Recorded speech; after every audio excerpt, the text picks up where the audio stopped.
Olá, alunos do primeiro ano do ensino médio do Colégio Estadual Professor Vilmar Gonçalves da Silva. Tudo bem com vocês? Tranquilos? Professor Alessandro, professor da disciplina de Geografia.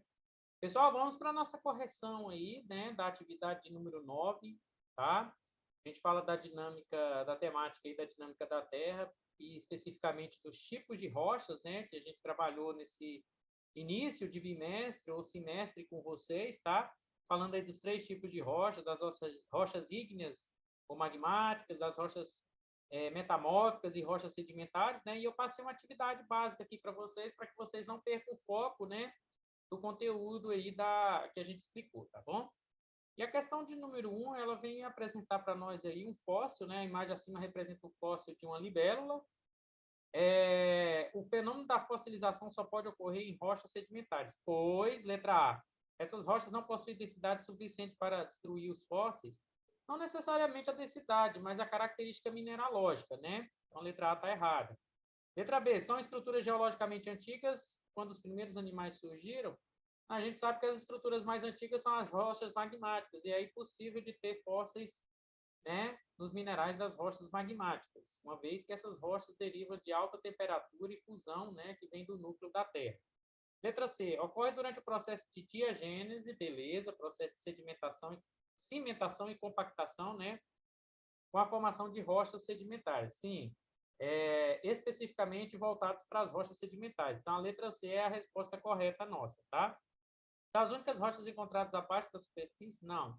Elas são encontradas na superfície, tá? A maior parte das rochas da superfície são compostas por rochas sedimentares, tá? Originam-se a partir, letra E, originam-se a partir do congelamento dos sedimentos, conservando a estrutura dos restos fósseis. Não é congelamento, mas sim compactação e cimentação desses sedimentos, né, sobre esses depósitos de solos antigos, né, onde estão esses fósseis, né, onde se encontram esses fósseis, ok? Pessoal, número 2, eu pedi para vocês diferenciar as rochas magmáticas intrusivas das rochas magmáticas extrusivas, né? Bom, simplesmente vocês vão colocar o conceito de cada uma diferenciando-a, né? Então, olha só, as rochas ígneas extrusivas ou vulcânicas, como é conhecidas, né, são aquelas que surgem a partir do resfriamento do magma expelido em forma de lava pelos vulcões, formando a rocha na superfície e em áreas oceânicas. Como nesse processo a formação da rocha é bastante rápida, porque entra em contato direto com a superfície, ela representa características diferentes das rochas intrusivas.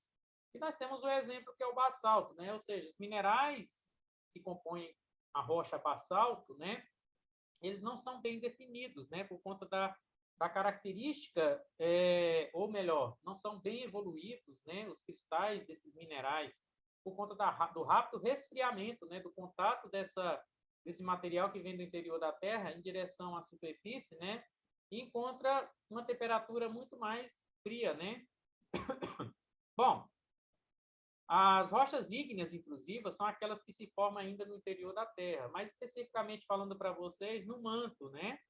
Geralmente nas zonas de encontro entre a astenosfera e a litosfera, ou seja, no manto, em um processo constitutivo mais longo, né? Porque ela vai se resfriando aos poucos por conta que ela ainda está internamente dentro de uma das camadas da Terra. Elas surgem na superfície somente através de afloramentos, né? Quando há uma falha, uma fratura geológica, né? Que se formam também graças aos movimentos aí de placas tectônicas, como ocorre na constituição também de montanhas. Um exemplo disso é o gabbro, né? Tá? É um exemplo de rocha. E o granito também é um exemplo de rocha, né? Intrusiva ou plutônica. Bom, a número 3 tem uma tirinha do Calvin Haroldo aí, né? Falando a respeito de rochas, né? Ele fala assim: adoro pedras,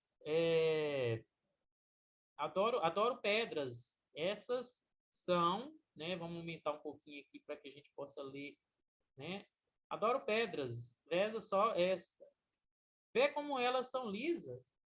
Vê como ela é lisa. Levou bilhões de anos para ficar assim. É uma rocha formada por depósitos sedimentares, ao contrário daquelas que têm origem vulcânica. Você sabe um bocado sobre pedras, sobre atiradeiras também. Então, ele pergunta, né? Falando aí um diálogo entre o Haroldo e o Calvin, né? falando a respeito aí da questão tanto de rochas sedimentares quanto de rochas magmáticas, né? Então, sobre as rochas, marque V para as verdadeiras e F para as falsas. Bom, as rochas ígneas ou magmáticas formam pelo resfriamento e solidificação do magma. Beleza, essa é verdadeira, né? Tanto é que o nome magmáticas deriva de magma. Bom, o arenito, utilizado na correção da acidez do solo, é uma rocha dita metamórfica, pois sua formação está ligada à ação da temperatura e da pressão de rochas preexistentes. Bom, pessoal, o que está errado aqui, realmente o arenito ele é uma rocha metamórfica. O que está errado aqui é que ele não corrige a acidez do solo. Não existe comprovação científica de correção de acidez do solo por meio do arenito. A única coisa que está errada aqui é essa, tá? Bom, número 3. As rochas sedimentares são formadas pelo acúmulo de sedimentos de outras rochas. Beleza. Processo de compactação, intemperismo, sedimentação e compactação, atrelado ao processo de cimentação, tá ok? Número 4. O basalto utilizado na construção civil é um exemplo de rocha ígnea extrusiva, beleza, formada com magma das erupções vulcânicas. Ótimo, isso aí. Verdadeiro, tá? Então, ficou assim, ó. Número 1, V, número 2, F, número 3, V, número 4, V, tá? Bom, questão de número 5. Desculpa, questão de número 4. Fala sobre o processo de formação das rochas sedimentares, tá? Vou falar um pouquinho da questão das rochas sedimentares, ok? Então, olha só. São rochas que se originam a partir do acúmulo de sedimentos, né? Que são partículas de outras rochas. Uma rocha pré-existente sofre a ação dos agentes externos ou exógenos, né? De transformação do relevo, desgastando-se e segmentando-se em inúmeras partículas, chamada de meteorização. Só que esse processo de relação existente aí das ações externas, né? Nós chamamos de intemperismo, tá? Em seguida, esse material, seja ele em formato de pó, areia ou argila, é transportado pela água e pelos ventos para outras áreas, onde eles vão se acumular e certas pressões unem-se e solidificam-se novamente, chamada aí de diagênese, né? Formando, contudo, novas rochas. Esse tipo de constituição rochosa, em certos casos, favorece a preservação de fósseis, né? São as rochas destinadas aí, principalmente, à questão dos fósseis, né? Por esse motivo, só podem ser encontrados em rochas sedimentares. Além disso, nas chamadas bacias sedimentares, né, são possíveis a existência de petróleo, recurso mineral muito importante para a sociedade contemporânea. Justamente por conta desse processo, pessoal, de intemperismo, né, ou seja, decomposição dessa rocha sedimentar, o transporte dessa rocha, a sedimentação, ou seja, o processo de sedimentação, compactação e cimentação, tá? Então, é nesse processo de sobreposição de rochas sedimentares é que nós vamos ter, né, a questão dos fósseis impregnados nesse tipo de rocha, tá bom? E a número 5 e última aí, o que são minerais? São compostos de elementos químicos que podem ser encontrados na natureza em estado puro, mas, em geral, eles também se combinam formando as rochas. Então, é um aglomerado de ligações químicas, né, ou formações químicas, que podem ser em estado puro, em sua composição pura, ou pode ser agregado, né? Formando a cimentação desse processo aí, a junção, a união, a ligação química, formando aí as rochas, tá ok? Bom, pessoal, basicamente era essa atividade para que vocês não perdessem o foco aí do assunto que a gente está trabalhando com vocês, tá bom? Tendo essa parte de tipos de rochas aí. Espero que vocês tenham gostado.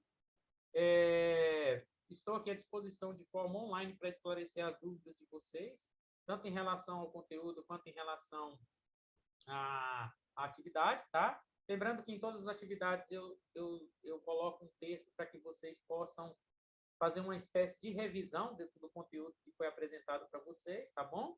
E estou aqui nesse exato momento à disposição de vocês via WhatsApp para esclarecer todas as dúvidas, né? Seja em relação ao conteúdo, seja em relação à própria atividade, ok? Forte abraço e até a próxima.